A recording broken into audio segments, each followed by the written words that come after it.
It's Sunday night, and our subject on Sunday night is the doctrine of devils. We've been in this a little over 2 years, I believe, on Sunday night. And the whole idea of this is to show what devil means, or what Satan means. Devil does not mean what these people out here in the world think it means. Satan doesn't mean what people think it means. You have to go with the definition and what the Bible. You have a definition, you have a context definition. When the Bible gives you a definition of something, it will emphatically show you what that word means. You have the Greek definition if it's a New Testament word, and you have the Hebrew definition if it's an Old Testament word. And you also have another definition. You have cultural definition, depending on what the culture was of the day, what the beliefs were, what the people said of that day that something meant. But you have to go outside the Bible. I'm not talking about you go outside the Bible for truth. You go outside the Bible. You go back into the culture of that time through Jewish historians and Jewish writers who wrote on the culture of the first century. You've got all kinds of books on customs and idioms and metaphors and what things mean. I've got all kinds of books in my library on customs of the Jews in the first century, the Jewish people in the time of Jesus. I can think of dozens of books I've got in my library, and it'll go take you back and tell you what things meant during that day and time. And you have another definition that I haven't mentioned a lot, and that is definition from the Septuagint. Now, in the Septuagint, the word the Septuagint, when you see L, X, X, L is 50 in Roman numerals, X is 10, X is 10. So LXX is 70. And there were 70 translators of the Septuagint. You had what was called the Masoretic, M-A-S-O-R-E-T-I-C, the Masoretic text. And the Masoretic text was the Hebrew text. Masoretic means it was passed down from one generation to the next, and it was the Hebrew text. The Hebrew text is not the one that we're having problems with. Whenever I teach on the difference between the Westcott and Hort, and you'll see it written in books, WH, or I say the difference between the Westcott and Hort and the Textus Receptus. Well, Westcott and Hort is where we get the NIV, the RSV, the New England Bible, the American Standard, and from the Textus Receptus, we get the King James. King James. And the New King James is just updating of words of the King James. But if you would just want to use a New King James just to read, that's one thing. But if you're going to use it to study by, that's not wise, not because it's a bad text, they just updated words. But when you use a New King James, what you end up with is most of your word study books are tied to the King James. Word studies is tied to the King James, and if they change the word in the New King James, you won't be able to look up the word. Most of your concordances are tied to the Textus Receptus or the King James. King James comes from the TR. So if I'm showing the difference in these, that's one thing. But whenever there's an argument over these. There's 6,500 words that are left out of the Westcott and Hort that are in the King James. And there's a lot of inversion of words. Sometimes there are prefixes left out of the Westcott and Hort that are in the Textus Receptus. The Westcott and Hort, I'll just go ahead and say this, Westcott and Hort is a false text. Mainly, well, because of several things, but my biggest complaint about the Westcott and Hort is an eclectic text. You see, L-E-C-T-I-C. Eclectic means if they had 1,000, 1, 2, 3, 4, 5, 6, 7, 8, 9, 10, 11, and count up to 1,000 copies are codices, C-O-D-E-X or C-O-D. I-C-E-S, codis. These are forms of the same word here. And a codex is a copy. Now, we have copy machine over there. It will copy something exactly the way that you want to make something copy, it'll copy it exactly. They didn't have copy machines. They had copyists. C-O-P-I-E-S-T. A copyist was a man that would sit around writing these out all day long. And if he decided he didn't like something in the Westcott and Hort, or what this was actually originally the Aleph and Bayeth,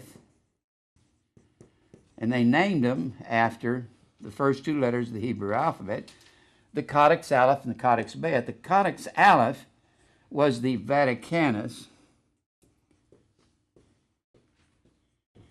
and the Bayeth, the Codex B, or Codex A and B, copies A and B, and Codex Aleph and Bayeth. The Bayeth was the Alexandrian text, and that was found in St. Catherine's Cathedral, St. Catherine's. Where's that? That's in Alexandria, Egypt. And then the Vaticanus was found in the Vatican. But the Catholic Bible does not come from the Aleph and Bayeth. The Catholic Bible is a TR Bible.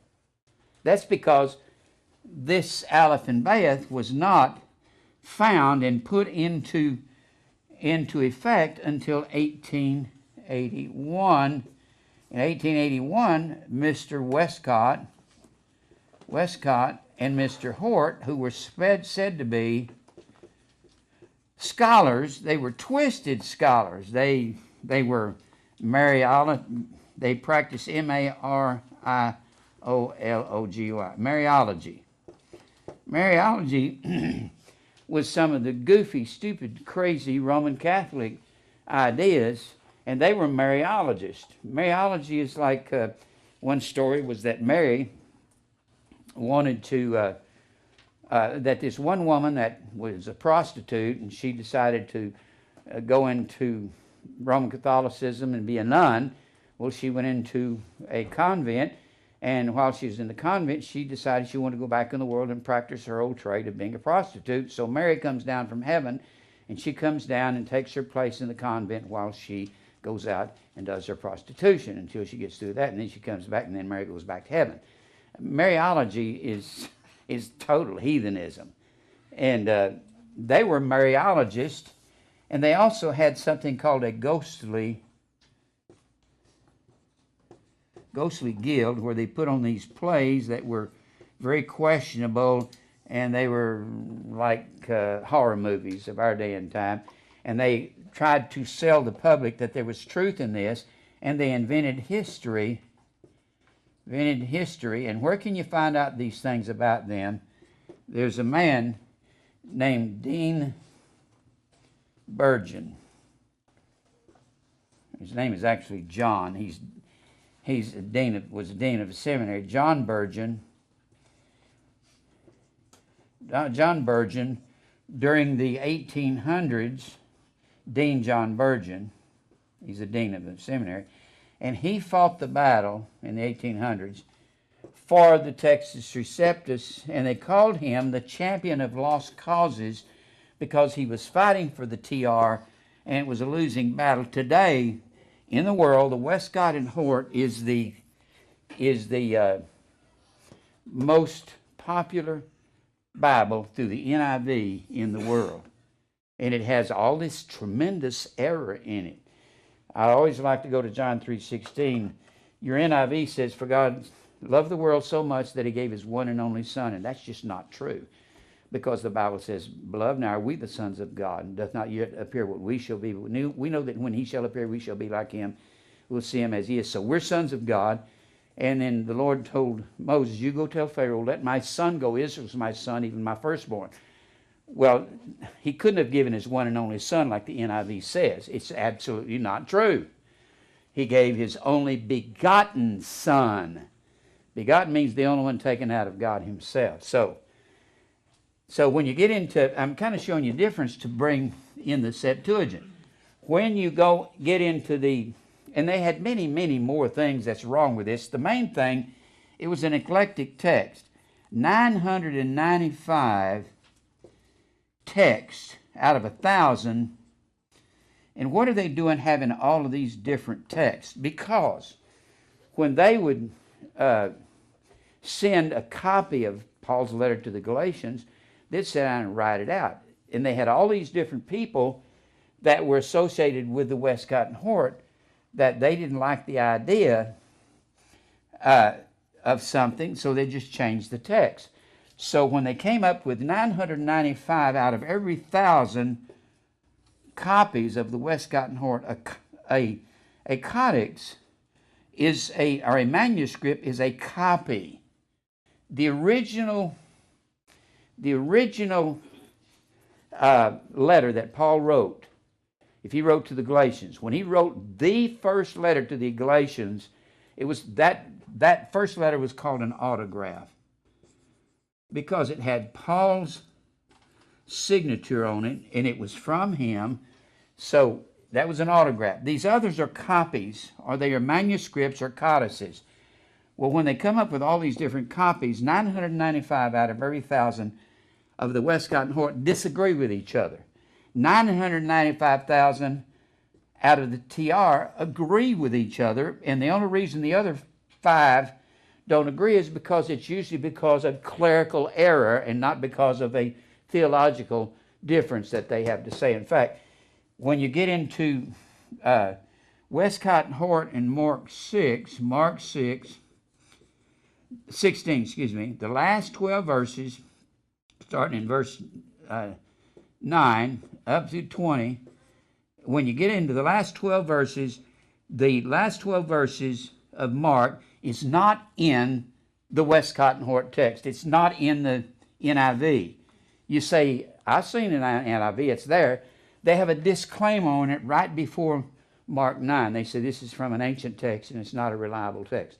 It's a disclaimer in every one of the Westcott and Hort Bibles, particularly in the NIV, which is the most popular Bible in the world. And then you have Luke 7:53 through 8:11. John 7:53. Oh, did I say? Yeah, John 7, excuse me. John 7:53 through 8:11. That's about the woman taken in adultery and brought to Jesus and they want to stone her. That's not in the Westcott and Hort. There's a disclaimer on it. They put it in there, but there's a disclaimer on it. And you have 1 John 5 and 7. 1 John 5 and 7. And that's not in a Westcott and Hort either, and that verifies the Trinity right there. And me and the Westcott and Hort people are not going to get along at all. I do not believe in an NIV Bible. It's not true. It's an absolute lie. It's because of the text. And what they did with the Westcott and Hort, what makes it worse than anything else, it's eclectic. They would go through, they'd have the so-called scholars, as they were correlating this, Mr. Westcott and Hort, they'd have their scholars go through and they'd say, well, in this John 3:16, we like this verse here, the way it says it in this codex, better than this verse, than this manuscript over here. So we're going to go with this one. Now, when we get over here to Book of Acts, over in the 2nd chapter and verse 2, we like this over here instead of this one here. So we're going to go with this one. What they did is they picked and chose the verses that they wanted out of the different texts, out of the different manuscripts. Who can do that? Who can say is the proper verse other than God? The Textus Receptus is one continual that stayed with us all through these years. But the main thing that's wrong with the Westcott and Hort over this is from the early church, particularly from the late 4th century, which is the oldest manuscripts we can find of Textus Receptus because they kept wearing them out.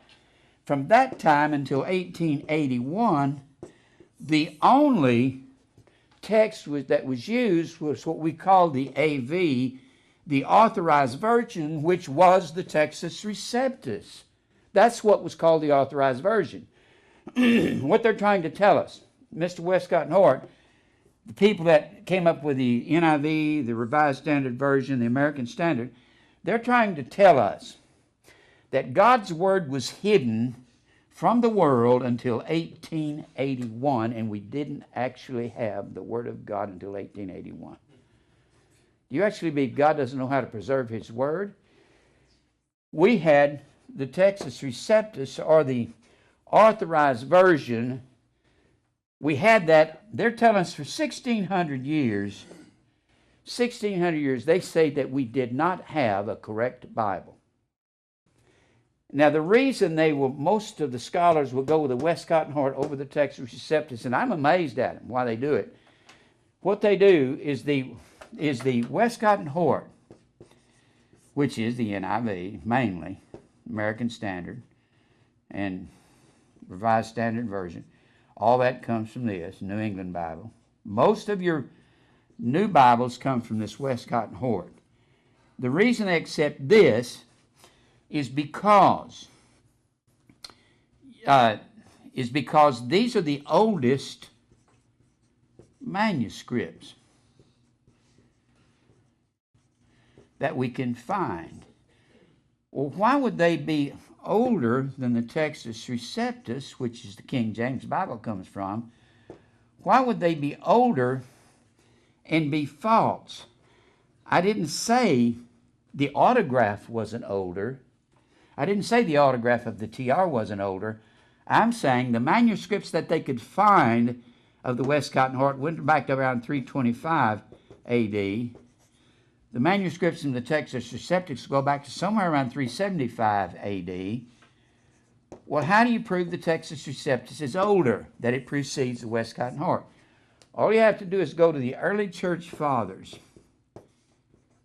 Early church fathers. And we're talking about Irenaeus. We're talking about 1st and 2nd and 3rd century. Irenaeus, Polycarp. We're talking about Ignatius.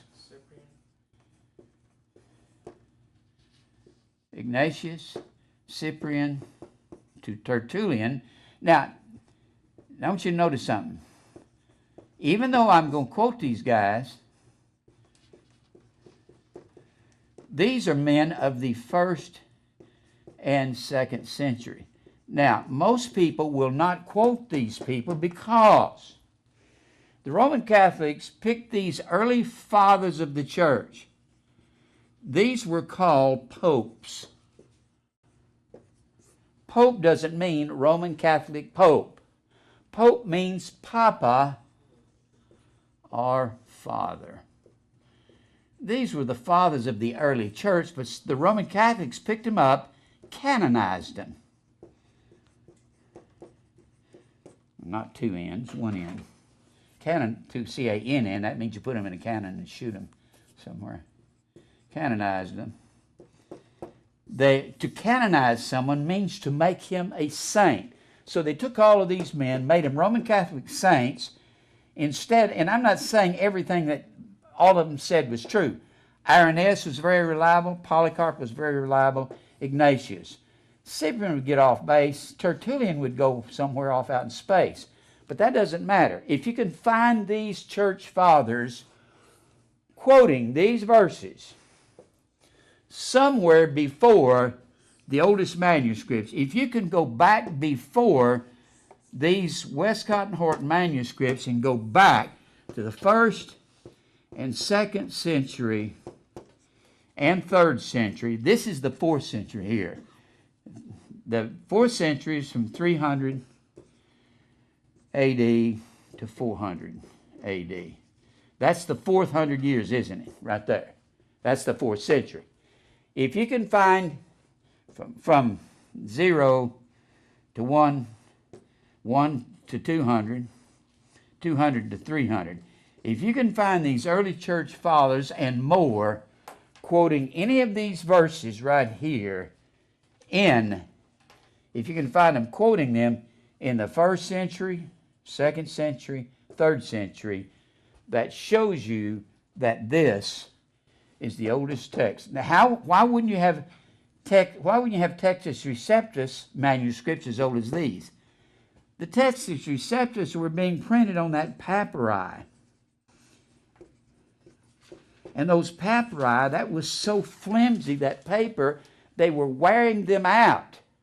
They constantly wore out these papyri so they would not be able, like Mr. Dean Burgeon said, he says they weren't holding up with all the use, and the only oldest manuscripts we can find is somewhere at the end of the 4th century, but you can predate these manuscripts by going back prior to these men and finding these verses. And can you do that? Yes. There's a set of books. It's a 38-volume set. I have them in my library. The first 10 volumes, first 10 volumes is called the Ante-Nicene Fathers. And then during the time period of the Council of Nicaea in 325 AD, that's when Constantine started the Roman Catholic Church and brought the Feast of Saturn into the church and renamed it Christ's Mass. So those during that Nicene period were called the Nicene Fathers, and after that period they were called post-Nicene Fathers. You can, from Christian book distributors, you can order the first 10 volumes on the Ante-Nicene Fathers. You can get those. There's an index volume in that. In that index volume, you can look up these verses, and they're quoted by these men here. So anything that's quoted before that time period, before 325, from the oldest of them, in that neighborhood is where the Westcott and Hort text was. They've discovered the age of it. If you can find anything quoted before that, in that, quoted by these men, it doesn't even matter Mr. Tertullian was kind of off the wall on some of his beliefs. If he is quoting these verses, and they lived in the 1st and 2nd, 3rd century, Polycarp was a direct convert of John after he came off the Isle of Patmos. You can find these men quoting these verses. Now, why A.T. Robertson didn't bother to look into that? He was one of the great scholars of the last century. Of the 1800s. I don't know. Why G. Gresham Machen, who died in the mid-1900s, didn't look into the church fathers? I don't know why they didn't. The only thing I come up with, I've talked to some people about it, perhaps it wasn't as crucial in the 1800s when Mr. Westcott and Mr. Hort came up with this. Even Mr. Hort made the statement. He says, and Mr. Dean Burgeon quotes him as saying, he said, if they find out what that we have done, they will crucify us. We found out now, but the world doesn't care what they've done. They like the NIV because it reads easier. Well, it's wrong. And it's a false text. And I didn't mean to go into the Westcott and Hort, but I need to bring this up once in a while so you'll know what it's about. And I suggest that if you can get the Dean Burgeon's set of books, it's called Unholy Hands on the Bible. Mr. Burgeon's book is called Unholy Hands on the Bible. It's a 2-volume set.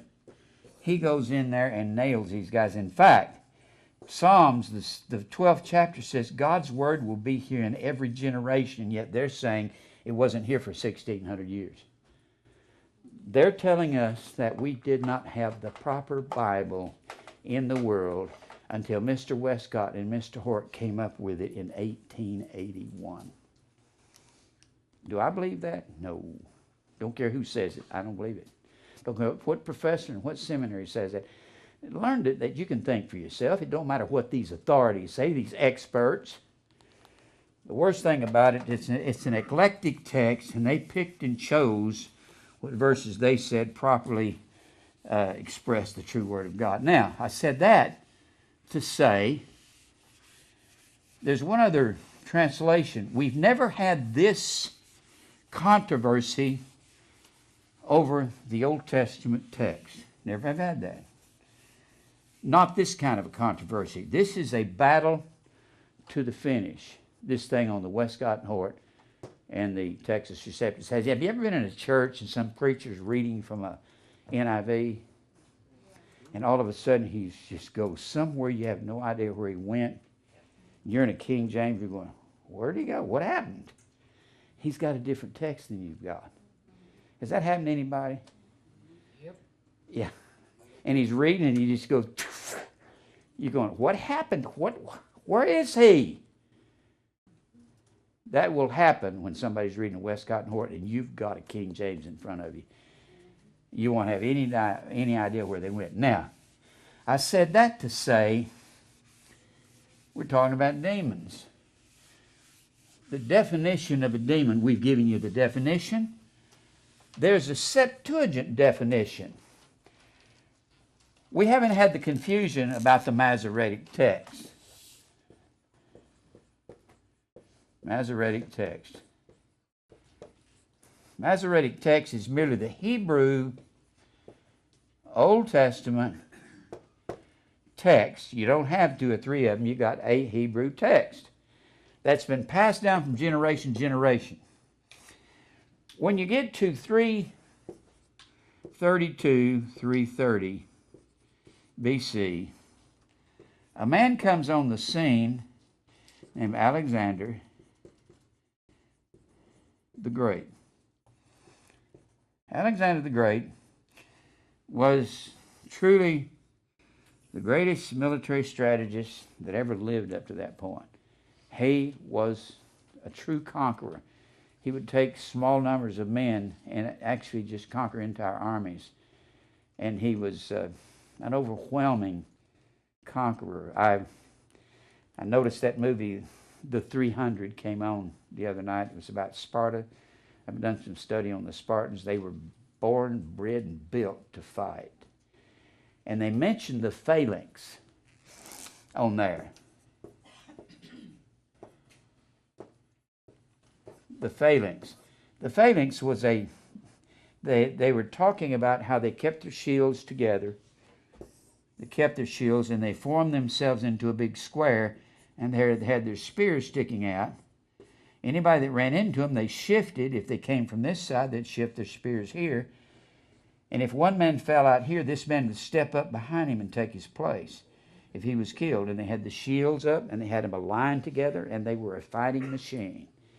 And they would take this phalanx, and when Alexander the Great became this great, mighty general, they would march this phalanx.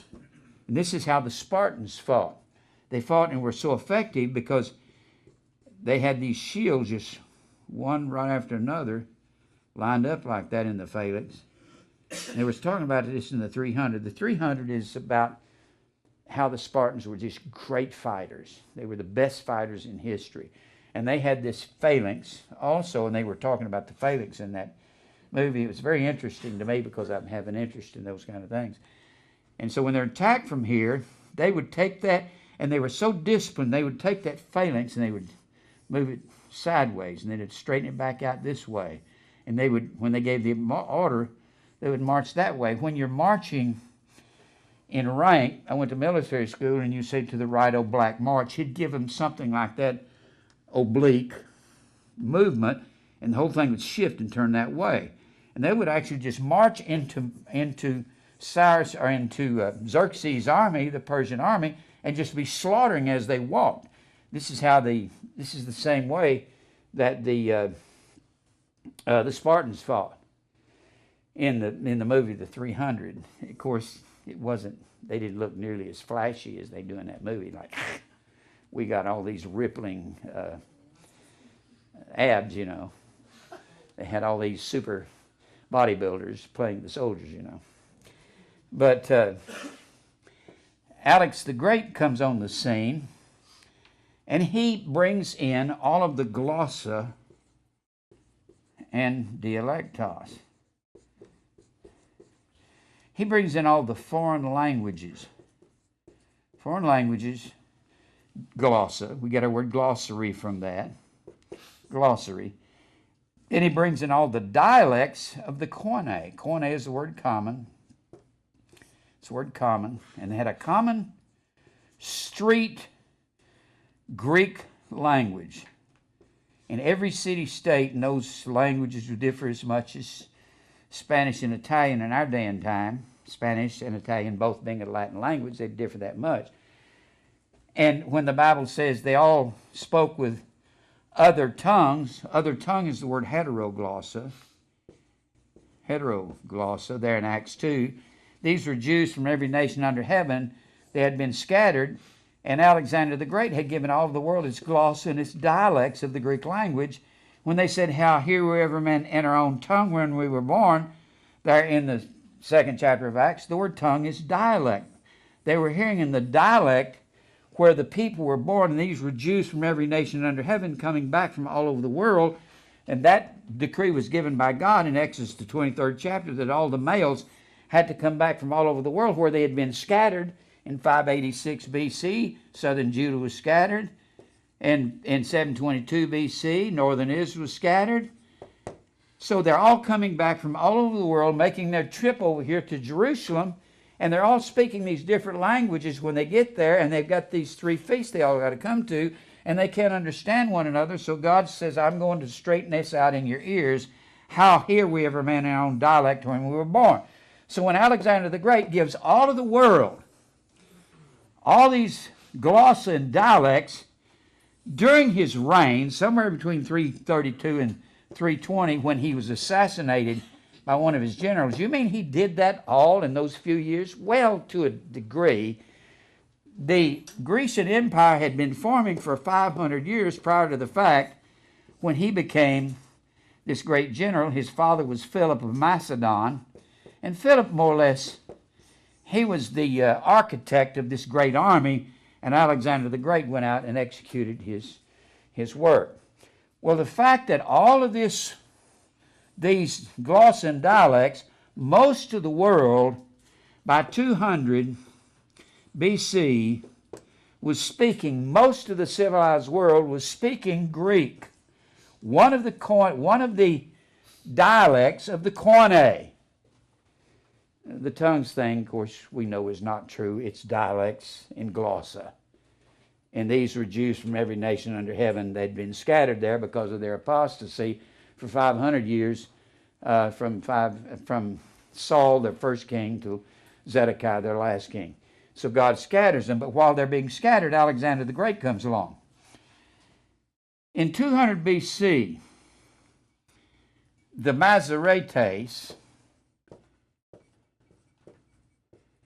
or the Jewish scholars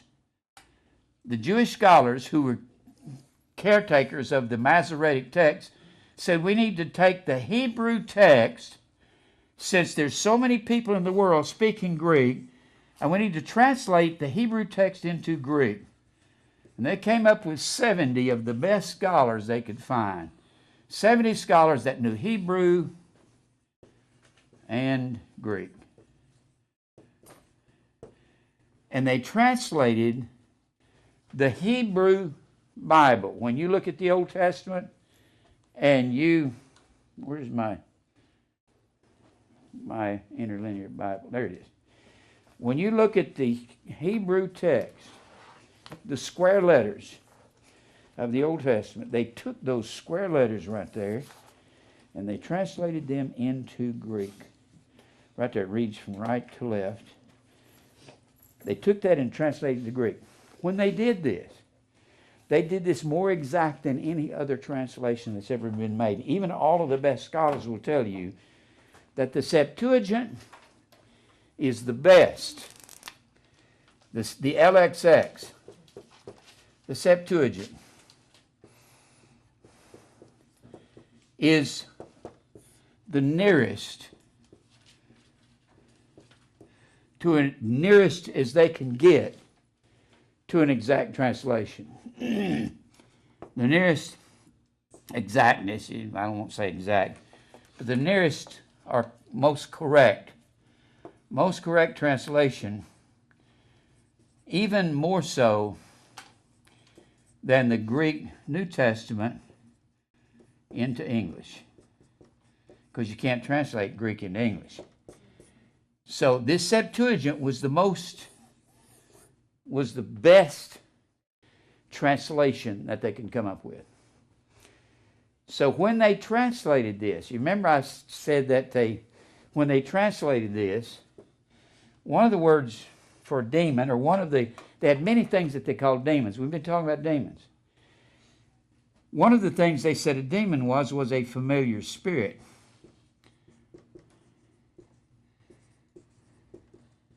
Now that's a peculiar word, familiar. What does that mean, familiar spirit? Well, it don't mean anything unless you go back to the original text. If you go to the Hebrew text before the Septuagint, in the Hebrew text, the word familiar spirit that they put into English, this is English, the original word in the Hebrew is the word ob, O-W-B. Now this was the original word in the Hebrew text. In this text, before they translated to the Septuagint. These scholars that translated the Septuagint, they were brilliant. You can't even find complaints among the best liberal or conservative scholars like you can between the Westcott and Hort and the Textus Receptus. That's a war there. That's a never-ending war till Jesus comes. In fact, as far as the world's concerned, the Westcott and Hort is winning because they sell more NIVs than any other Bible in the world. Now, so the nearest to a translation, which really you don't even have complaints by liberals or conservatives from either side. So when they translated this word, familiar spirit, in the Hebrew it meant bottle. Well, that sure sounds strange. A person doesn't know what a bottle was. Well, you have to study peeping and muttering. Peeping and muttering was the sound they made when they pretended to talk to the dead, in a bottle. What was a bottle? Was it something that looked like this? Was that it? Looked like something that Genie went down inside of? No, that wasn't it. It was a goat. It was the stomach of a goat. They would cut the stomach out of a goat, and they would sew up the bottom end. They would dry it out. They would put a cork in this end, put a strap on it, and wear it around their neck. That was a bottle. And you've seen people wearing that. You've seen pictures of them in the Middle East, and they're going along with this, looked like a leather bag around their back. Well, it was a bottle. That's a very arid land. They didn't have water easily available to them, so they had the bottle. And they would take that stopper out of that top end, and if they were a soothsayer or a necromancer, necromancy is talking to the dead. Necro is the word dead. Remember over in Colossians 3 and 5, we are to mortify the deeds of the flesh. Mortify is the word necro. K-R-O-O. It means to kill off the deeds of our flesh. Necromancy is talking to the dead. Now, are these people actually talking to the dead? No. Are they pretending to talk to the dead? Yes. Why? For money. And they were called diviners. Diviners. And they would pull that cork off the bottle, and they would peep and mutter, and they would go and consult what in this is amazing. I catch these things in these movies. In this 300, in the movie The 300, they went to the oracle to consult with the oracle. Oracle is just one who's a giver of the law. Remember in the Matrix, they went to talk to the oracle to see what was going to be the future and see what was going to happen. Well, all that goes back to the same system. They would go and talk to the Chaldeans, to the magicians. Magician comes from the word M-A-G-G-I or M-A-G-G-O-S, magos. This was wise men. When the wise men came to Jesus, they came from Babylon. And when they came from Babylon, some of them believed truth and some of them did not believe truth. Remember, Abraham was raised over in this area and he had some of his ancient family that believed truth when they were reading the stars. These were people that believed the truth, those wise men that came. Jim, excuse me to cut you off, but when people go to visit people at the grave site and they talking to them at the grave, is that the same thing? Well, they'll say, my mother is watching over me. Your mother's not doing nothing. She's either in heaven or hell, one of the two. The Jehovah's Witnesses say that after you're dead, and you don't know anything about earth, and that you don't know anything that's going on, and they use the verse out of Ecclesiastes. Go to Ecclesiastes. And they say this verse is talking about when you're dead, you don't know anything, so therefore you must be annihilated. And they use this verse here. Psalms, Proverbs, Ecclesiastes. Every time you find someone consulting the Chaldeans and the magicians, who was it Pharaoh consulted and brought before him to confront Moses? The magicians of Egypt. And whenever Joseph was sold into Egypt, and when he was in prison, and the Pharaoh had his dream, who did the Pharaoh call to come and read his dreams and to interpret his dreams? His magicians, his Chaldeans, his magic men.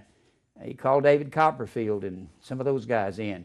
See, they taught that magic, they learned sleight of hand, and they taught that it was that made them gods, and they learned to trick people, and they sold themselves as gods, and they charged money for it. They'd say, cross my palm, I'll tell you your future. This doesn't go just down here on Gallatin Road, downtown Nashville. It went on in the ancient world, and they would consult these people. And here in, where was I going? Oh yeah, 9. I just lost my place. 9. In chapter 9, this is the verse that the Jehovah's Witnesses use. Verse 5, for the living know that they shall die, but the dead know not anything, neither have they any more reward, for the memory of them is forgotten. So the Jehovah's Witnesses say they don't know anything after they're dead. They don't know anything about being dead after they're dead. So therefore they must not be in hell, they must not be in heaven. That's not the context of this. You have to go back to the previous chapter in verse 16 of chapter 8. When I applied mine heart to know wisdom and to see the business that is done upon the earth. Notice these phrases. Business upon the earth. Business upon the earth. When I have set my heart to know what's upon the earth, for also there is that neither day nor night seeth sleep with his eyes. Then I beheld all the work of God, that a man cannot find out the work that is done under the sun. Done under the sun. Where does the sun shine? On the earth, upon the earth. He's using two different phrases that have the same meaning. upon the earth under the sun. Then I beheld all the work of God, that man cannot find out the work of God that is done under the sun. Done under the sun. The things that are done upon the earth. Because though a man labor to seek it out, yet he shall not find it. His ways are past finding out. You can't figure out God. You believe Him when He says something. You believe Him. And that's talking about everything that's going on is the work of God under the sun, because He works all things after the counsel of His own will, doesn't He? And you try to figure that out, you're not going to. Yea, farther, though a wise man think to know it, think to know what? What is done under the sun by God. Right?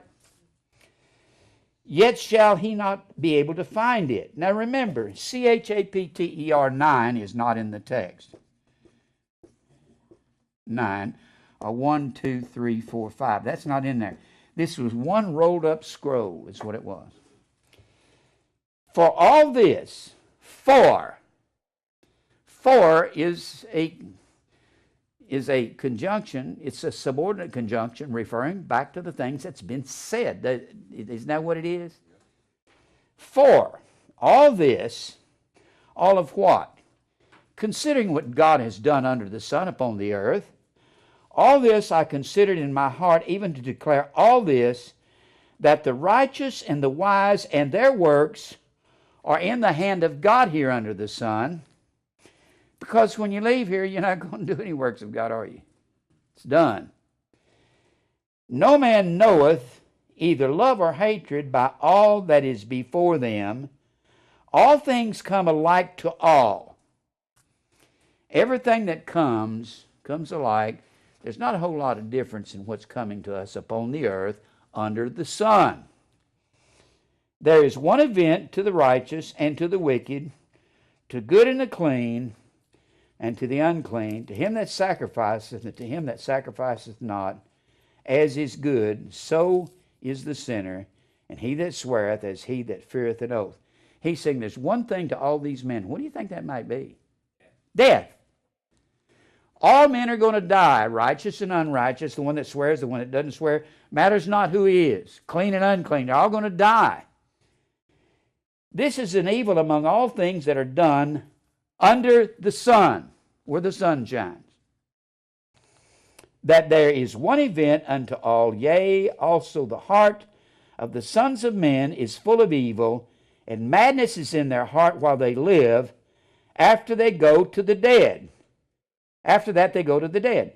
So, what's in their heart while they live is manifest by what they do. For to him that is joined to all the living, there is hope. For a living dog is better than a dead lion under the sun. A living dog can do something, get it done, but a lion can't devour anyone when it's dead. He's saying, he's talking about living and dying under the sun, and the things that are not under the sun are either in heaven or in hell. Then he says, for the living know that they shall die under the sun upon the earth. But the dead, after they are dead, know nothing. They know not anything that's going on under the sun, because they're dead. Neither have they any more a reward under the sun, for the memory of them is forgotten, and it's over with, and it's done. I've said there's so many famous people that have lived in the past 50 years that most of the young people today don't even know who they are, and they were world famous 40 years ago. And you don't even know them, and they're dead, and they're forgotten. The whole point of this is, while you're alive, do what you can do under the sun, because when you're dead, you can't do nothing. And it's talking about here that the dead don't know anything that's going on under the sun. It's not talking about they don't know they're in hell, because the rich man died and in hell he lifted up his eyes. Now, nobody's looking back down upon you while you're in a World Series baseball playoff game saying, my Father's watching over me. No, he's not. He knows nothing that's going on under the sun. Jim, He's not an angel. Pete Rose broke Ty Cobb's all-time hit record, and And when he- he hit first base, they they stopped the action, and the umpire, and Pete started crying, and he goes, I do this for my dad. And the first base umpire goes, your dad's watching you, because his dad was dead. And Pete goes, no, my dad's dead. Your dad's watching. Pete Rose said, my dad's dead. Huh? That's funny. He's dead. Well, at least Pete Rose knew that his dad wasn't watching for him. Anybody who said, in Michael Landon, when he died, he said, told his wife, I'll be an angel watching over you. I'll be a guardian angel. A guardian angel is a demon. You're already a demon, Michael. I'll be a guardian angel. I'll be watching over you. No, you won't. You're going to hell, Michael. You're not going anywhere but there. Well, how do you know Michael Landon went to hell? Well, I never heard him talk about a daily cross and death to self and self-denial and predestination and suffering for righteousness' sake and affliction and persecution. Did you? And if it's in his heart, it'd come out his mouth. You're judging. I'm to judge righteous judgment. I had dinner last night with a 22-year-old girl, a bunch of people at a table. And she was well educated from Texas. And she was 21, she had no idea who Rod Stewart was or the Beatles. 22 years old and had no idea who Rod Stewart was and the Beatles. No idea. They're forgotten. You can, no, there's people right here that don't know. There's people right here that don't know famous people. We've done this many times. They're still alive, half of them anyway. Yeah, I know. Rod's alive. I've seen people said they didn't know who somebody famous was. The kids today, when you get out of your element, I was in real estate for years. Probably, other than Hank Williams, the most famous country singer that's ever lived was George Jones. And you never heard of George Jones? That's amazing, see. He's the most famous. Even the Rolling Stones said he had one of the greatest voices they had ever heard. He was the most unusual voice I've ever heard, and you can hear him in the dark 10 miles away with mufflers on your ears, and you can recognize him. He is the most astounding sound. And I was in real estate. When you get out of your element, you're not famous anymore. You get out of your element. And I mentioned George Jones, that I was in high school in Beaumont when he's a disc jockey down there, and how bad a disc jockey was. And we used to say, George thinks he's going to be famous someday. And we'd make fun of him. We showed him, didn't we? But I'd mention George from time to time, and the broker one day said, "Who is this George Smith you're always talking about?" George Smith. Yeah, George Smith. George Possum. So what I'm saying, nobody's going to be knowing somebody, and you're not going to be an angel. If you're a guardian angel, you're a demon. But you're already a demon. And you do know who Michael Landon is, don't you? Okay, just in case you didn't know. I've been shocked and surprised at how people have forgotten. They don't know people, don't know famous people. I've had a young black guy come here one time, and I said, well, you know, people get forgotten. I said, you know, the fifth dimension is kind of, they're forgotten. He said, who's that? I said, you're a black man, you don't know the fifth dimension? And you played drums in a band? He said, I ain't never heard of them. I said, the fifth dimension would fill up the Coliseum by themselves in 1970, and they were one of the most famous groups in the world. He said, never heard of them. Huh? Yeah. Well, that wasn't all. A whole bunch of slews of hits, Up, Up and Away, and One Less Bell to Answer and all this stuff. And they were this great, huge group.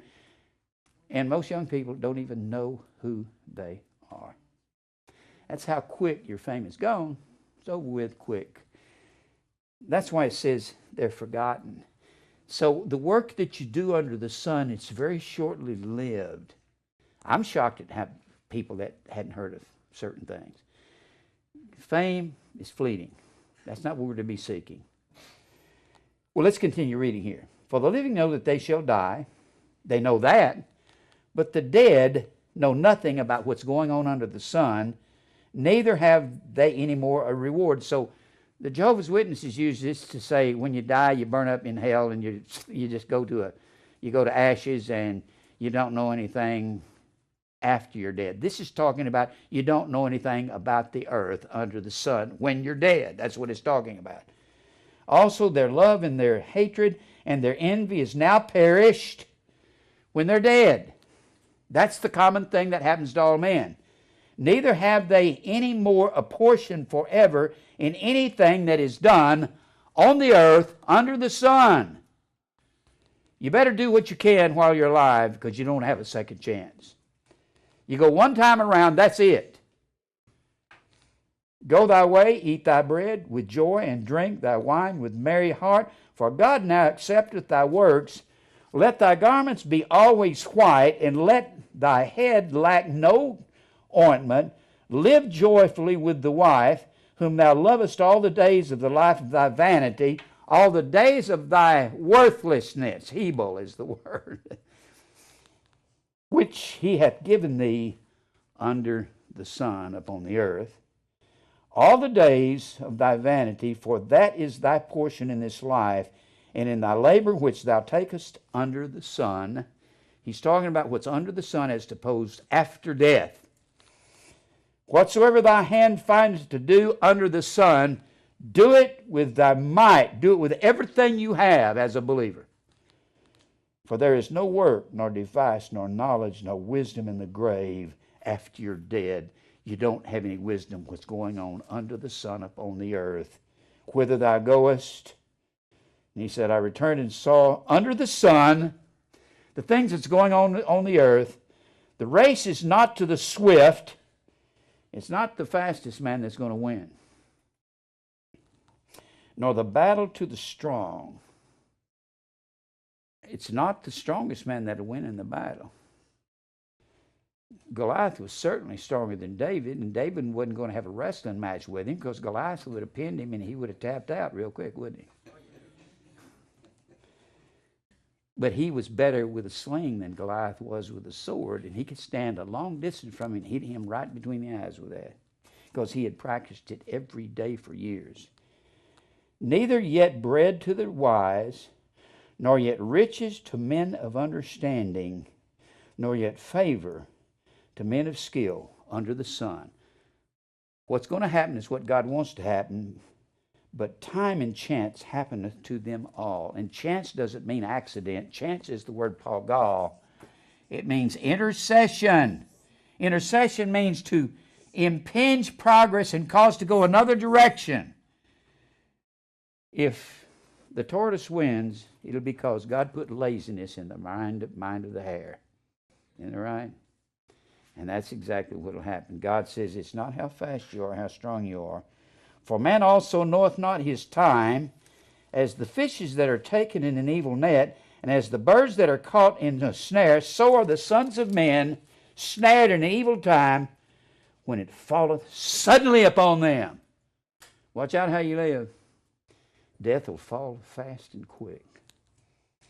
This wisdom have I seen also under the sun, upon the earth, where the sun shines. And it seemed great unto me. There was a little city, and few men within it. And there came a great king against it, and besieged it, and built a great bulwark against it. Now there was found in this city a poor wise man. And he by his wisdom delivered the city, yet no man remembered that same poor man. God will remember him, but man don't remember him. All the great things that you do, don't expect man to applaud you and give you accolades for it. They will not. Not unless you're a part of their team, playing their game with their ball in their ballpark. Unless you are compromising, they will not remember you. Then said I, wisdom is better than strength. Being smart is better than being strong. I went to the prison out here. I used to go out there and teach. And some of these guys, all they could do all day long was lift weights. Some of them were built like houses. I mean, some of them were humongous. I've never seen bigger men than I've seen out there at the prison. One great big black fellow, about 6'4". He'd come up and he was just rippling. Just good night. And he wrapped his arms around me. It was like steel. He said, Jim, I love you. I love this message. I'm thinking, please don't squeeze me at all. It's like, I mean, arms of steel were wrapping around me. I thought, man, this is unbelievable. And he respected me because I had something to say. He came up to me one day and he looked down and he said, Jim, I don't have just this humble guy. You say, but he was a criminal. So are you. You hadn't been caught, that's right. He looked down at me and said, I don't have any player to play these tapes here. You take them back. I said, I'm going to get you a player. You keep them. And I somehow got one in there. I wasn't supposed to send them. I got a company to send him one. And I would go down and sit in Unit 4 with some of them. I'd say, guys, come here. And boy, these guys would gather around me and just giants around me. And they could have picked me up and just broken me in half. But you know what they loved was the wisdom. It wasn't their own strength that they had this regard for. And I treated them like humans. I'd sit down in the middle of them and say, come here, guys, gather around. I'm going to show you something. It's a paper I've written here on demons. I'm going to show you this. And they go, just kind of get over me like little kids. And I'd preach in the chapel on Friday nights. And I'd get me a great big piece of paper, big white piece of paper, and tape it up on the wall, and I'd write these Greek words up there. And one night after the class, a whole bunch of them come down there, and they had to lean over me and reach down, and they were hugging me and telling me how much they loved me. And they could have destroyed me. But they loved the wisdom, not their own physical strength. And the guy that got me out there, his name was Cliff Schuler. And he's a white guy, and he had tattoos around his neck. He had a chain of skulls tattooed around his neck, and he was tattooed from there to the ground. And his eyes were pulled back like this. And he's a big, heavy, barrel-chested guy about that thick. Didn't have a belly on him, just a big, solid man. And I looked at it, and I went into the prison the first night. And I said, and I asked this guy named Jeremy, I said, is there a fellow named Cliff Schuler here? And I had been looking at Cliff before, and I thought, gosh, what a scary guy. He was bald. He was bald, and his head came down straight to his shoulders. He had a neck that big. It's just like, boom, like that. And I said, what's your name? He said, Jeremy, a little guy, not much bigger than me. I said, is there Cliff Schuler here? And he said, it's that guy right there. And I went, golly, I got to go talk to him. I mean, he was a gigantic, about 6'4", about 275, and just solid as built like just a rock. And I went up to him, and he was so gentle. And Jeremy had told me, he said in another prison, he used to stand at the door of the chapel where they'd go into and tell all the guys, if you go in there and listen to this guy, I'll kill you when you come out. That's something. And I'm thinking, oh man. But Cliff was just as gentle, and he was strong. He was a huge man. And he was the one that was sitting on the front of his seat one night, and I said, if you can hear this, God has given you ears to hear, and he put you in prison so you can hear this. And Cliff just sat up on the front of his seat. He said, I can hear, and big old tears just run down his cheeks. This big, tough-looking guy. He said, I can hear. That's what he's talking about. He's saying, words of a wise man, wisdom is better than strength. When you're wise in the word, you can actually lead men in the direction they should go. And men will respect wisdom over strength. Believe me, they will. The irony is, the more wisdom, the more grief. That's right. That's true. Then said I, wisdom is better than strength. Nevertheless, the poor man's wisdom is despised, and his words are not heard. The words of a wise man are heard in quiet more than the cry of him that ruleth among fools. I like that. The wisdom of a wise man is heard in quiet places more than the cry of some king or some head of a company he's ruling among a bunch of fools like himself. Wisdom is better than weapons of war. One sinner destroyeth much good. Now, let's get back to where I was talking about. When you're talking about this, the Septuagint. We're talking about this Septuagint, and we're talking about this word, the demon, the obe, the bottle. They mastered ventriloquism.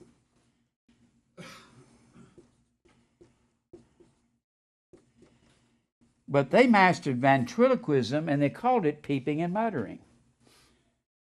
It was a high-pitched sound they would make, and they would pretend to be talking to the dead in this bottle.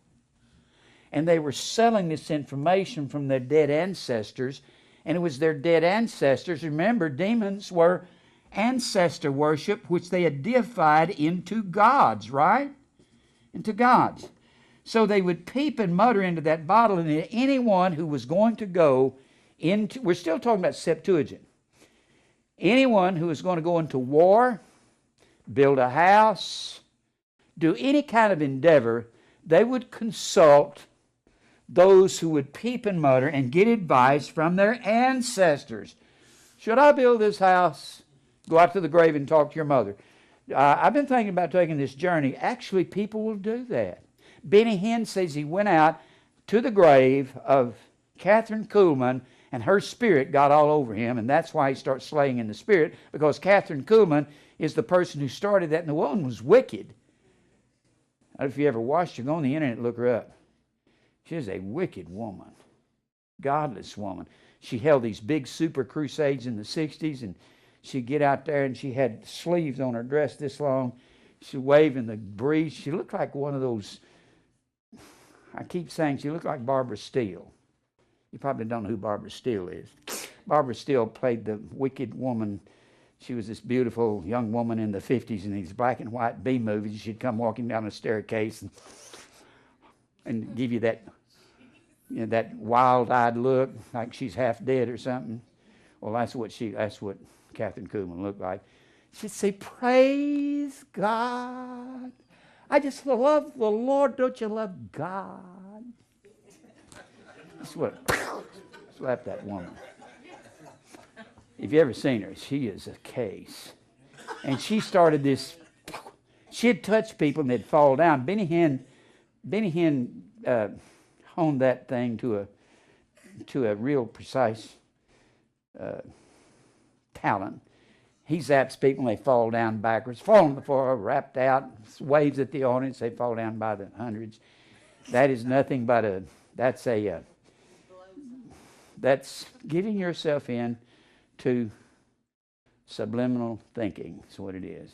He expects you to go down, so you expect to go down for him, so he won't be embarrassed. And you cooperate with the spokesman on the stage. Well, when these people that did the Septuagint, when they translated the word obe, which means bottle, they translated it in gastromuthos, E-N. They translated into the Greek Septuagint, out of the Hebrew. When they translated the word obe, they translated E-N-G-A-S-T-R-O-M-U-T-H-O-S. Of course, we see the word gastrointestinal, or disorders. That word's used commonly among doctors or people who, the guy that is my intestinal doctor, I've got a hiatal hernia, he'll use that word gastro on his writings. Gastro is the word stomach. Stomach. And the word in, the Greek word in, this is the translation into the Septuagint, the Greek translation of the Old Testament Hebrew text. In gastro, en, we know what that Greek word means. It means within or inside of. Remember, Jesus commanded them to be baptized, or Peter commanded them to be baptized in, or within.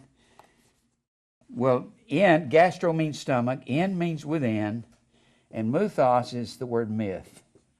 It means a myth in the stomach. That's what, now notice, these are men in 200 BC translating the word familiar spirit. Actually, not the word familiar spirit, it's the word bottle. But you're going to have to know something about their beliefs about ventriloquism. You're going to have to know their beliefs about bottles. And remember, you catch a genie in a bottle, don't you? You get 3 wishes from a genie. All that's in the world, the lust of the flesh, the lust of the eyes, and the pride of life. And genies were the same things Jews called demons, and the Arabs called them genies. And it was the bottle. And of course, a vampire was also a demon. And a vampire, they said you had to catch him in a bottle. So this was nothing but ancestor worship, and a vampire was an ancestor that came down to reanimate a body. Is that true? Well, no. You can watch those old vampire movies. They're a fairy tale. Of course, fairies were demons, so that's exactly what they were. So, the point I'm getting at, in 200 BC, who would know better what a demon was than the Septuagint? Who would know better what a bottle meant other than the men who translated the Septuagint? They lived long enough ago. They were authorities on Hebrew and Greek. So when they translated the word demon from the Septuagint, you've got a lot of verses that talk about demons in the Septuagint. Willie's helped me do some research on this. I asked him to do this for me. Let me give you some of these. Look over here in Leviticus 19. Now, we've said that demon is the word, our word demon is the word D-A-I-M-O-N-I-O-N. That's our word demon. Let me erase this.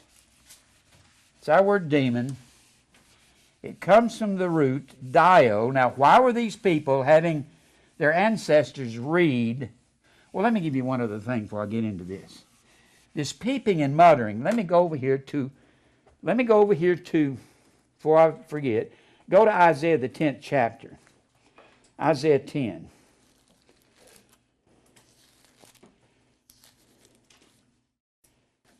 Isaiah 10, I'll read this and we'll get on with it here. Isaiah 10.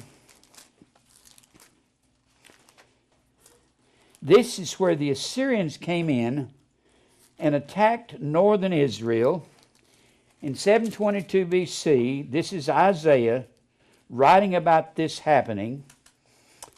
And he's talking about Samaria is northern Israel. In this 10th chapter, and he's talking here in verse 12. Wherefore it shall come to pass that when the Lord hath performed his work upon Mount Zion and on Jerusalem, I will punish the fruit of the stout heart of the king of Assyria and the glory of his high looks. For he saith, by the strength of my hand I have done it. I have destroyed Jerusalem and Israel. Remember, Assyrian and Babylonians were interchangeable in name. This is actually talking about the Babylonian king that comes in and destroys southern Judah. He said, it's by the strength of my hand I have done it. It was my strength that helped me destroy Israel in southern Judah. And by my wisdom, for I am prudent. I look out for my own interest. I have removed the bounds of the people. What does he mean by that? Well, their boundary lines were inside of Israel, and he's moved them over into Assyria and Babylon. So he's saying, I removed their bounds over here, and now I own their boundary lines. And have robbed their treasures, and have put down the inhabitants like a valiant man. I've destroyed Israel, and my hand hath found as a nest of riches of the people, And one gathereth eggs that are left, have I gathered all the earth, and there was none that moved the wing, or opened the mouth, or peeped. They didn't peep or mutter. The king is saying, when I came in suddenly. The Bible says when a man stiffens his neck, he'll be suddenly cut off, and that without remedy in Proverbs 29:1. When Israel stiffened her neck, they didn't even have time to go and consult a Chaldean or a magician to peep and mutter and say, is this going to be war here? And all of a sudden they're hit and they're struck by the king. He said they didn't even have time to go to their necromancers to talk to the bottle. Nowadays, we call it a crystal ball. It's more or less the same thing.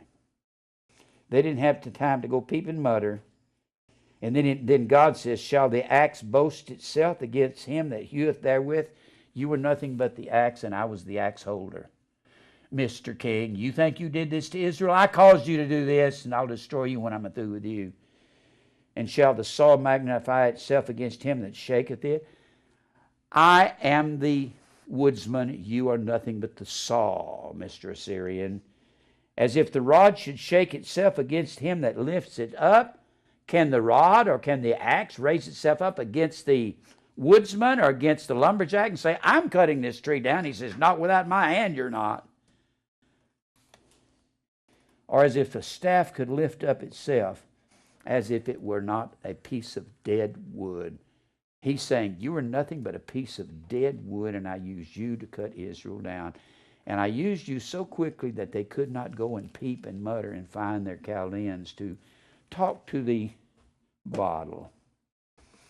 Now go back over here to Leviticus 19. If anyone should know how to translate Hebrew into Greek, it should be these experts on Hebrew and Greek in 200 BC, 200 years before Jesus came. They should know, shouldn't they? And Alexander the Great had given the world all of these glossa, all these foreign language and dialects 100 years before this, or 120 years before this. Look here in Leviticus 19. So in the Septuagint, these are some of the words in the Septuagint. We're going to read it in the King James Bible, and then we're going to go to the text for a particular word. Here in Leviticus 19 and verse 4. Well, let's read down to it. And the Lord spake unto Moses, saying, speak unto all the congregation of the children of Israel, and say unto them, ye shall be holy, for I am the Lord your God, am holy. Ye shall fear every man his mother and his father, and keep my Sabbaths. I am the Lord your God. Turn ye not unto daemonion. The word idols is the word demon. He's saying to Israel, don't turn to these gods of these pagans.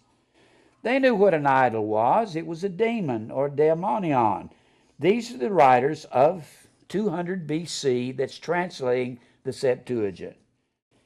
Turn ye not unto demons or idols of the pagans, nor make to yourselves molten gods. I am the Lord your God. Look over here in Leviticus 26. If anyone should know what a demon was, it would be these men prior to the time of Christ, 200 years BC, during the time they're translating the Septuagint from the original Hebrew text. They're translating it to Greek because you have so many Greek-speaking people in the world. Leviticus 26 and verse 1. You shall make you no idols, no, the word is E-L-I-Y-L, same word as in Leviticus 19 and 4, E-L-I-Y-L. They took that word E-L-I-Y-L and translated D-A-I-M-O-N-I-O-N. That's our word demon. Our word demon. If there's such a thing as demons, then these idol gods are alive. And they're not. When you go into First Chronicles,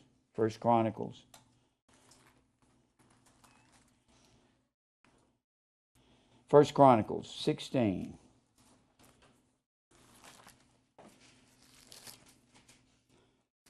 We're talking about one of the most reliable translations that's ever been done by some of the greatest scholars that have lived during that time. And they were experts in the Greek language and in the Hebrew language, and they knew the equivalent from the Hebrew to the Greek. And here in 1 Chronicles 16 and verse 26. For all the gods of the people. Now, how many gods are there? One. I believe there is one God that doeth well. There's no God beside me, God says. All the gods of the pagan peoples are daimonion. They are demons. All the gods of the pagan people are demons. How can gods be demons and then demons be something that gets inside of you unless there's another God? If there's such a thing as a demon that gets inside of you, then a God got inside of you, and they deified their ancestors as gods, so one of your ancestors come and got inside of you. That's not true. None of that's true. And look at Job 13. And that is the word Eliel. Look here, Job 13. Job's Psalms. Job 13. And look here in verse. Let's read down to it. Lo, mine eye hath seen all this, mine ear hath heard and understood it. What ye know, the same do I know also. I am not inferior unto you. And Job is answering back these accusations from his friends. Surely I would speak to the Almighty, and I desire to reason with God. But ye are forgers of lies. Ye are all physicians of no value. Value is the word Eliel, demon. He says you're physicians of idols or demons. He said the only doctrine you can do is of demons. So that word value is that word Eliel, and these translators translated it to the word daimonion. Look over here in Psalms 96. I'm trying to verify to you there's no such thing as demons. Demons are the ancient pagan gods of the old world. The demons was Hercules. These are god men. There was Tammuz. It was Adonis. It was Zoroaster. It was the female deities, the tree deities. It was Venus. It was Aphrodite. It was Diana of the Ephesians. It was Mylitta. It was all the rest of them. Look here at Psalms 96.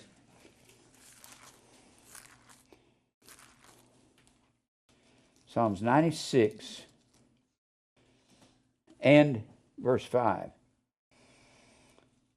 Honor and majesty. Now, wait a minute.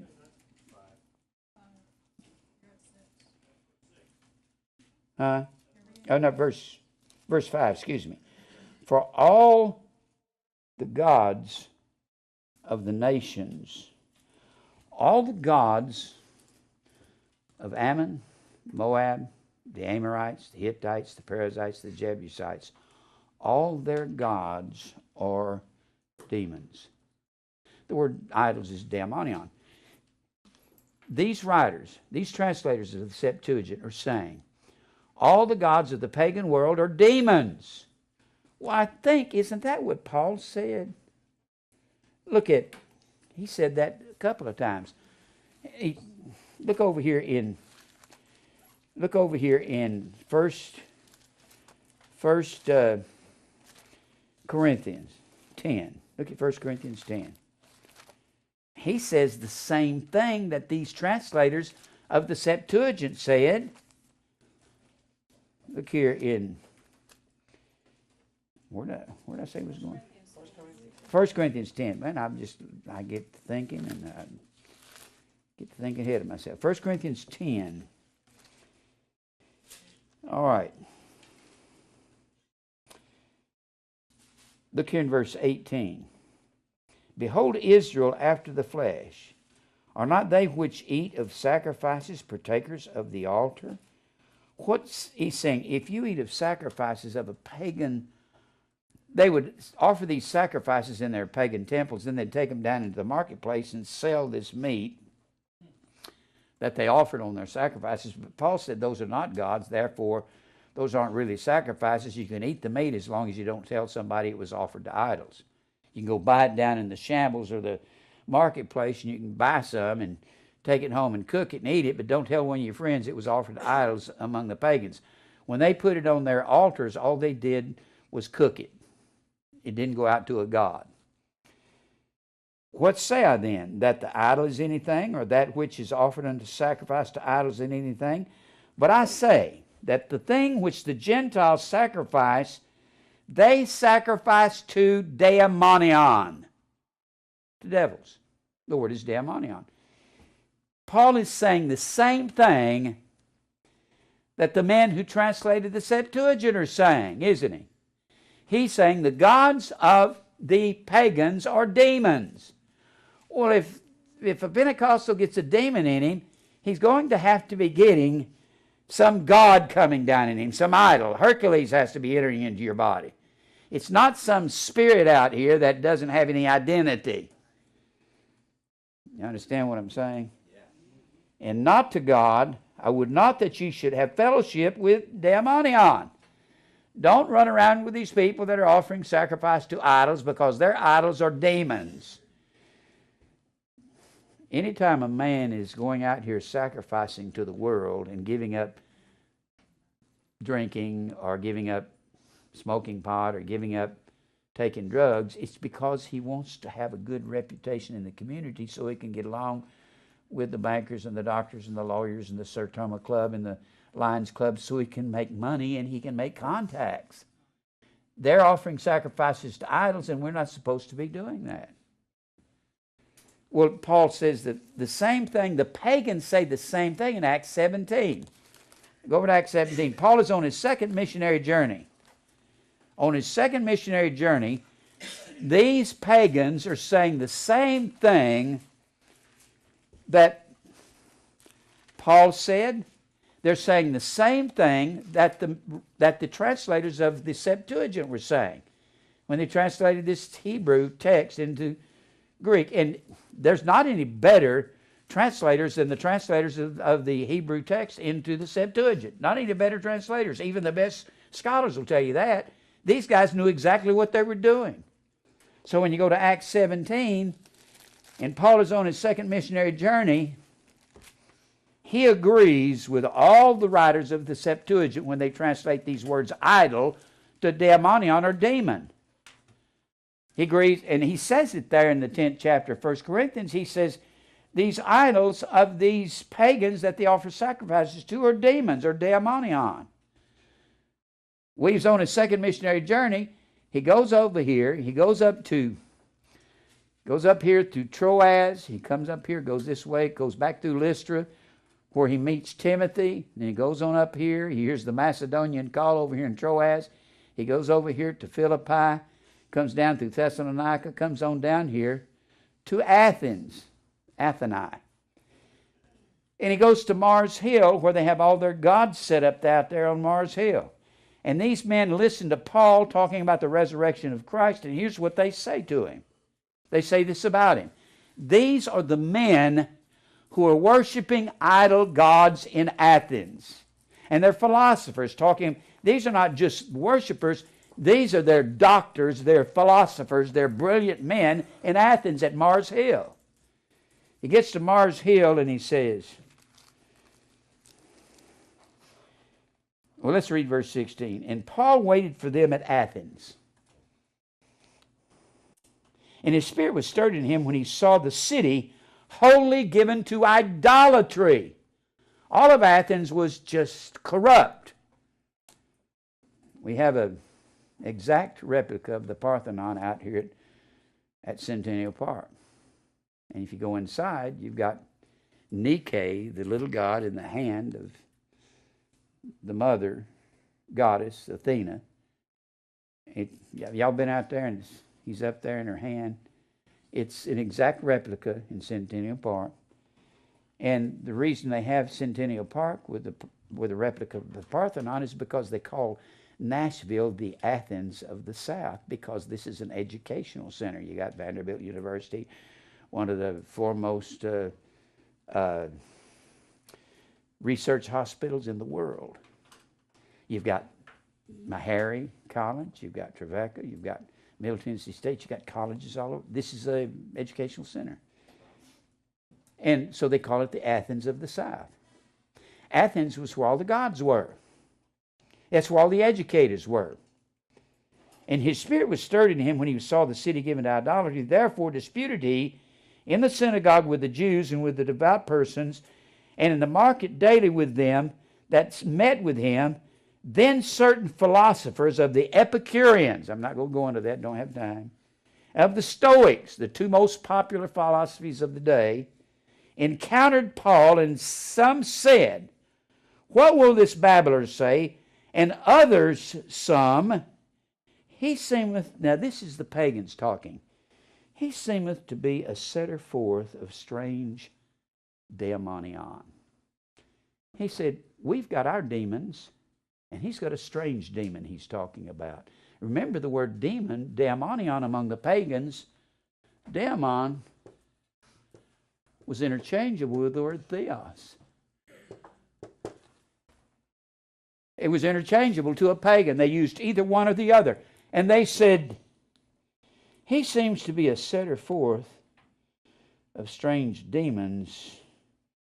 He's got a god who's a demon that we're not familiar with. They called their gods demons.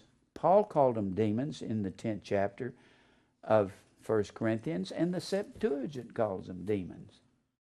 And then he goes down in that chapter, and he tells them in verse 22, I perceive in all things you're too superstitious. Superstitious, D-C, D-E-I-S-I-D-A-I-M-O-N, E-S-T-E-R-O-S. It means a fear of the gods, a fear of the demons. He said, you're afraid you're going to miss one of the demons. So you have made up an altar to all the gods, and you got one over here that says to the unknown demon, to the unknown God. Why is this so important? The world believes that their problems are demons. If they can cast out demons, they get up on their feet and go about their business. Men don't know who they are. They don't know who God is. They don't know what demons are. They don't know what sin is. They think sin is crime. They think sin is robbing a bank. That's what they think it is. They don't know it's just their old wicked heart that wants to do what it wants to do. And you've got all these other words. I'm going to get to, I can't seem to get to everything. I wish I could get to everything. When you read, just very quickly, in Psalms 97:7, confounded be all they that serve graven images. They boast themselves of idols. The word is elil, daemonion. You have the word shed. I've done some studies on the word shed. I'll get to that later on. And he says in Isaiah 2:8, I love this verse. I've quoted this many times. Go to Isaiah 2:8.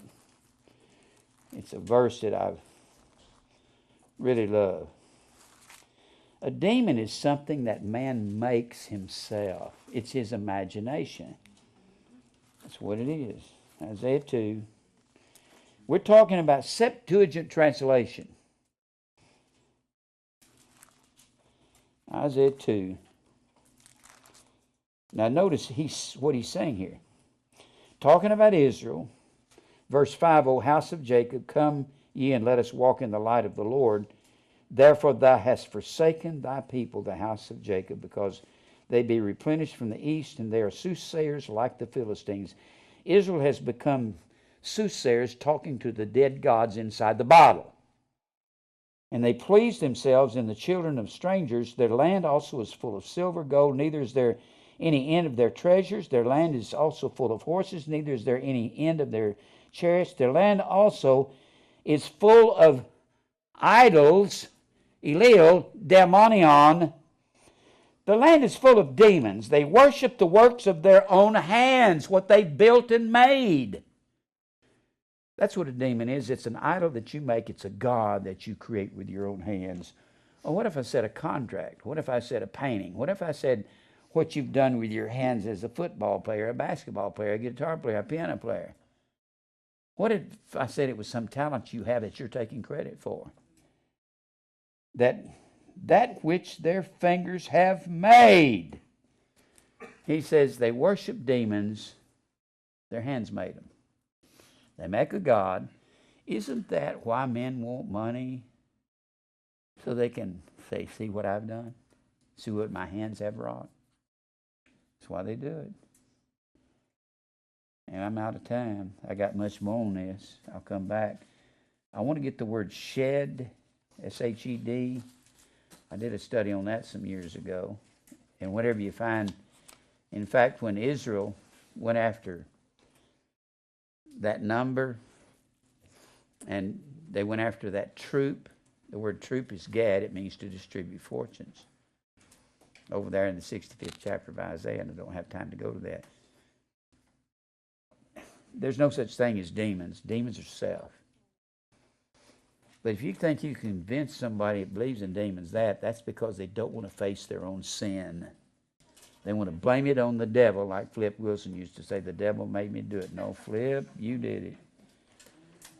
And he was trying to be funny, and it was funny to a degree, but it wasn't the devil made you do it. It was you. It was your old wicked heart.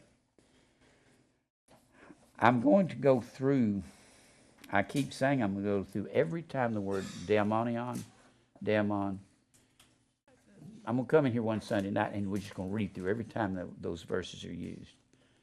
And when you go through and read these verses, how can a demon be a god according to the pagan people in the 17th chapter of Acts, and to be something that got inside you, making you waddle on the floor and go,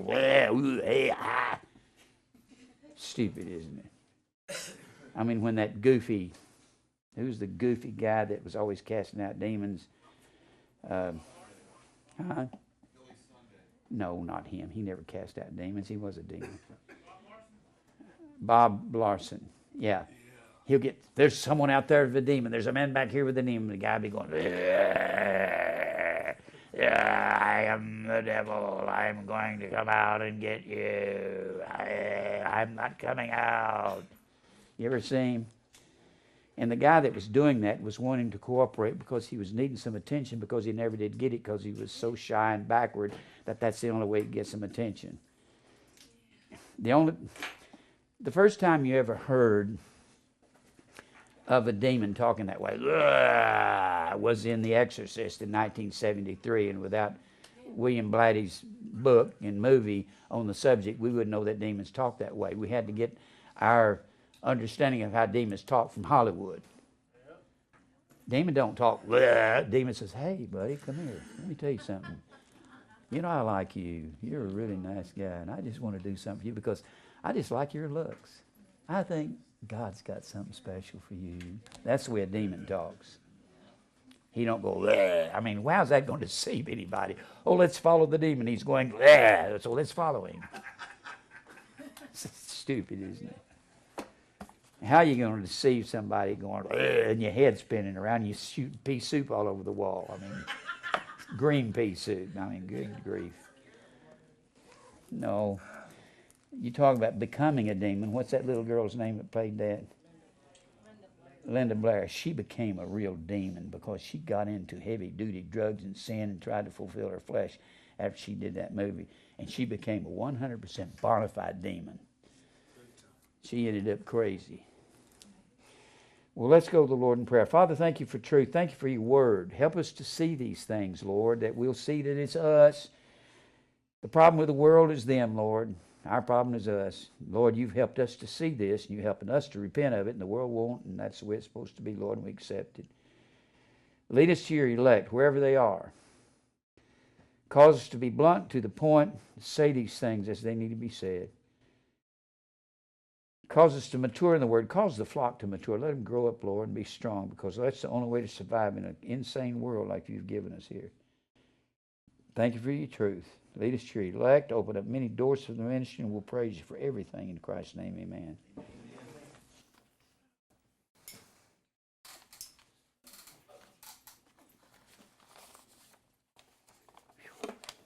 Mercy. Well, we finished. Huh? Well, somebody took some of them home, but one of them is, I just put it up here this morning. It's working pretty good. Huh? I said it's working pretty good. Yeah, that one was, I just took it out this morning.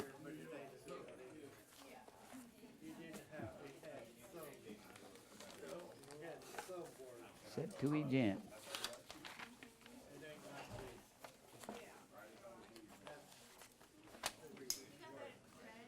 Goodbye, Dave.